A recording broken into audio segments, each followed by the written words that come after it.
l'image de cette collection tient beaucoup à ce raffinement qu'il faut vraiment voir de près, presque toucher, pour savoir comme c'est fait et pour apprécier vraiment à fond la beauté de ce travail. Détail, les broderies. Il y a des robes avec des broderies de plumes à plat comme des mosaïques. C'est un travail effrayant. Je n'ose même pas imaginer les heures qu'ils ont passées à faire ça. Les bijoux, la façon de faire tout ça à la Maison des Rues. C'est fabuleux, il n'y a personne d'autre au monde qui fait ça comme ça.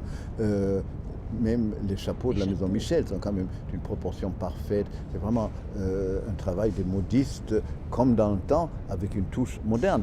J'adore les chinoiseries françaises du 18e parce que c'est une idée de la Chine peint par des gens qui n'ont jamais vu la Chine.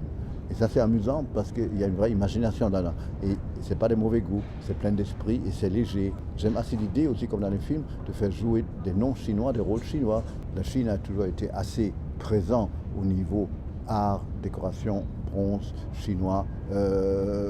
Par avant de Coromandel, les Français ont toujours aimé l'art chinois. Le rouge lac chinois, j'aime beaucoup, comme j'aime beaucoup aussi les meubles laqués rouges. Pour les vêtements de rouge un peu cerises, machin comme ça, je suis moins fan. Mais avec les kakis, l'or mat, car l'or n'est pas brillant, c'est pas du tout un or agressif et très très très clinquant. C'est pas du tout bling bling. Mais la base était un dépouillement qu'on retrouve dans la Chine archaïque et dans cette période merveilleuse des 3 empereurs qui a duré très peu de temps à la fin du XVIIe siècle.